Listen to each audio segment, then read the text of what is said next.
Inicia el viaje por nuestra cultura. Te invitamos a recorrer nuestras riquezas naturales, Gastronómicas, arquitectónicas, musicales, históricas artísticas y más. Lánzate a la aventura en Territorios, rutas por descubrir. Con Brenda Galicia. Territorios.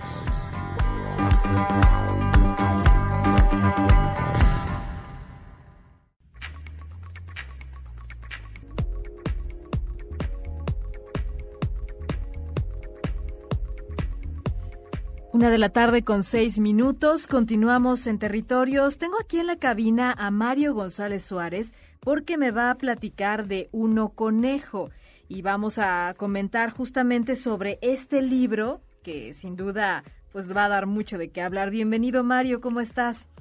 Hola, ¿qué tal? Buenas tardes. Buenas tardes, bienvenido. ¿Cómo surge Uno Conejo? Platícame sobre la génesis de este libro. Bueno, Uno Conejo Zetochtli está concebido como una moxtli, que es un libro prehispánico. Uh-huh.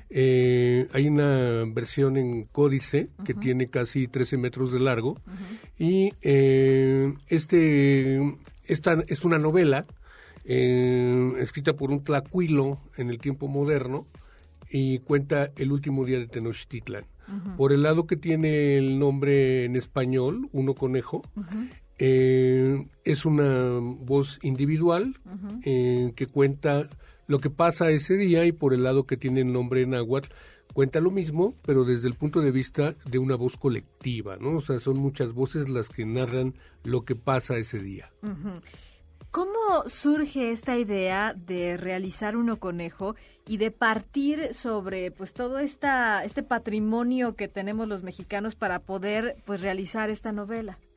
Efectivamente, los códices son un patrimonio, y de América, prácticamente solo en Mesoamérica hubo una escritura que fue contenida, que fue resguardada en códices.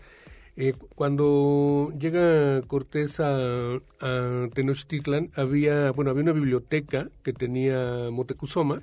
Uh-huh. Y bueno, eso fue destruido, fue depredado. Yo supongo que actualmente hay muchos códices, no solamente ocultos en la Biblioteca Vaticana y en distintos puntos de Europa, sino que aquí en México también hay gente que debe resguardar esos documentos. Uh-huh. Y este proyecto surgió de cuando existía la Escuela Mexicana de Escritores, que nosotros los que conformamos este proyecto, habíamos pensado que la Escuela Mexicana de Escritores era como, le decíamos la EMETL, la Escuela Mexicana de Tlacuilos, uh-huh.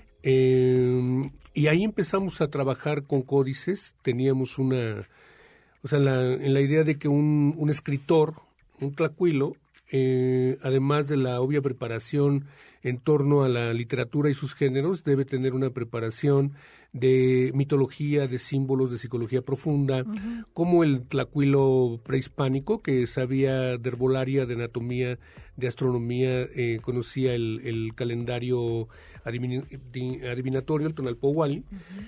Y bueno, nosotros empezamos ahí en la M a abrir el Códice Borgia en la clase de mitología mesoamericana. Uh-huh. Y pues vimos que en realidad todos estos documentos de alguna forma están secuestrados por la academia, porque pues nadie los puede ver, nadie tiene ninguna autoridad para hablar sobre ellos, ¿no? Sí. Solo la academia. Y nosotros comenzamos a mostrar los códices en la escuela, a trabajar con ellos, a indagar de qué hablan, de qué se tratan los códices, ¿no? Trabajamos sobre todo con el Códice Borgia, que es un códice, no es mexica, no se sabe con precisión a qué pueblo pertenece, pero es un códice fascinante que está íntegro, tiene un deterioro menor y tiene una parte central pues que nadie ha podido decir de qué se trata, ¿no? O sea, nosotros suponemos que es un tratado cosmogónico. Y por supuesto debieron haber existido, además de estos códices, los Tonalpohualli que sobrevivieron, libros de herbolaria, de medicina, de anatomía, incluso de gastronomía, porque los mexicas llevaban un registro minucioso de todos los tributos, ¿no? Que eso se conserva un documento que le llaman la matrícula de tributos. Ese documento, como otros, consignaba no solamente los tributos que rendían los señores alrededor o sometidos a la Triple Alianza, también la lista de los sacrificados, y por lo tanto también debió haber libros de gastronomía. Uh-huh. Veo en el libro un lenguaje muy coloquial, con un argot pues muy de ciudad. ¿Quién es el narrador y cómo, por qué lo pones de esa manera?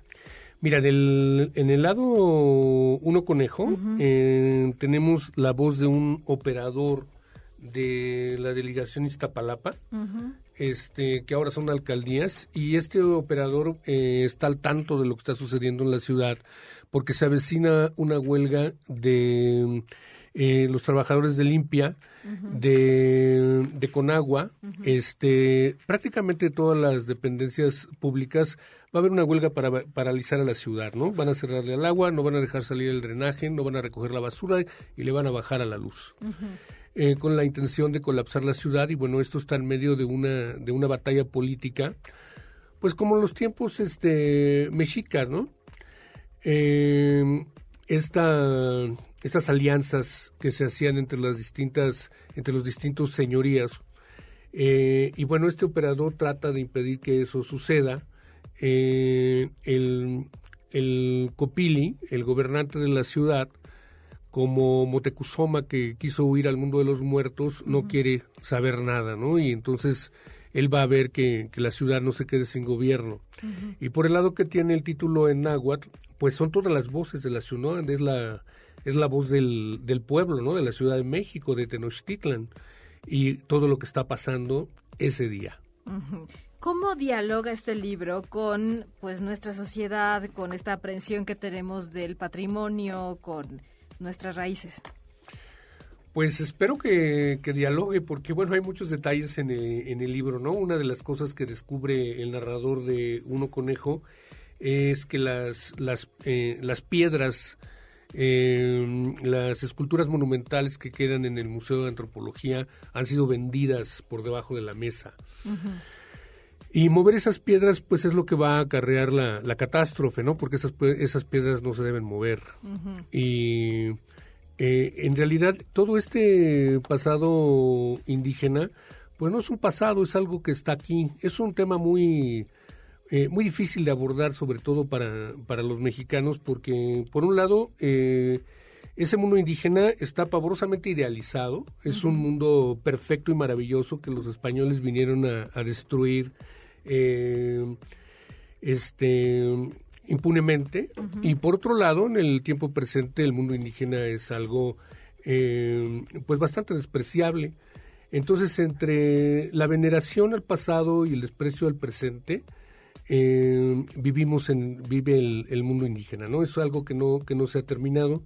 Cuando hablamos del mundo indígena, pues uno piensa que es algo que está allá en las comunidades, que es un asunto campesino, pero no, y sobre todo en la Ciudad de México basta con verse al espejo para darse cuenta que ahí está el mundo indígena. Claro, pero de pronto, como tú lo mencionas, ¿no? Pensamos que esto ya es un tema del pasado. Sin embargo, en alguna ocasión pude platicar con María Nieves Noriega de Outrey y me comentaba que cuando uno desconoce su pasado y la grandeza del mismo, pues entonces tiende a desdeñarlo. Pues mira, por eso te decía que está muy idealizado, porque hay una grandeza, ¿no? Y es relativa como la de todos los pueblos. Dentro de la investigación que estuve haciendo, me encontré con la historia antigua de México de Fray Diego Durán, que es un contemporáneo de Sahagún. Durán era un fraile dominico y tiene una historia de México fascinante que todos los mexicanos deberían leer. Y en esta historia es una sociedad exquisita y antropófaga. Uh-huh. Y esas cualidades que tiene esta sociedad no se quieren ver del todo, ¿no? Es algo que está postergado, ¿no? Que está dejado ahí a la idealización, Pero los mexicas y los contemporáneos de los mexicas, o sea, la Triple Alianza y los que estaban del otro lado de los volcanes, todos practicaban la antropofagia. Pues sí, pero, o sea, vaya, sí creo y estoy consciente que esto es algo que la connotación es negativa, pero eso no le resta la grandeza, evidentemente. Y bueno, yo también, o sea, tengo muchas reservas al respecto de que sea negativa. Es una sociedad donde hay una noción del hombre en que el hombre se come. Y para nosotros, que tenemos una mente cristiana y que articulada en una lengua occidental, pues sí, la antropofagia nos parece algo negativo, pero en ese mundo indígena no era negativo como lo podemos ver nosotros. Uh-huh. De hecho, también en estudios realizados se decía que pues es que el ser humano también hace uso de lo que tiene como puede, ¿no? Y entonces me imagino que en aquel entonces, en alguna ocasión estaba platicando con personas del Templo Mayor, me decían igual que había desgaste del patrimonio natural, incluso también había como ahora ciertos temas respecto a la naturaleza, a lo mejor no tantos, pero en esa época sí. Entonces creo que la ocupación del hombre en el medio ambiente siempre también terminará lacerando de alguna u otra manera, ¿no? Y hay temas que sí lo hacen grande y otros temas con los que no existe concordancia, que de pronto suelen ser un tanto más oscuros, ¿no? La cosmogonía indígena es fascinante y uno de los pilares de esta cosmogonía es la antropofagia, porque los primeros que comen carne humana son los dioses, ¿no? Uh-huh. Intona Nintota, Tlaltecutli Tonatiuh. Esta premisa mexica, nuestra madre y nuestro padre, la tierra y el sol, comen carne humana, uh-huh, beben sangre humana. Uh-huh. Y a partir de esta exigencia de los dioses existe la antropofagia. Uh-huh. Según la antropología moderna, Marvin Harris, en Bueno para Comer, dice que no hay noticia de ninguna otra civilización en el mundo que haya practicado la antropofagia de manera consuetudinaria y con un fin alimenticio. Uh-huh. Ok, muy bien. ¿Dónde podemos encontrar entonces este libro?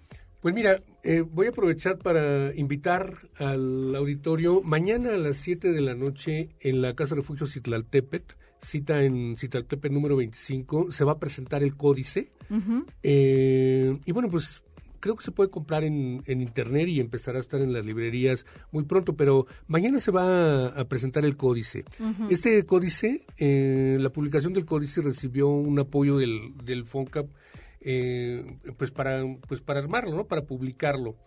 Y más adelante va a haber una edición del libro occidental, ¿no? El libro como todos lo conocemos, pero el códice lo vamos a presentar mañana a las 7. Perfecto, pues te agradezco muchísimo estos minutos para el público de Código Ciudad de México. Muchas gracias a ti. Gracias. Mantente en contacto con nosotros. Encuéntranos en Facebook como Territorios, rutas por descubrir.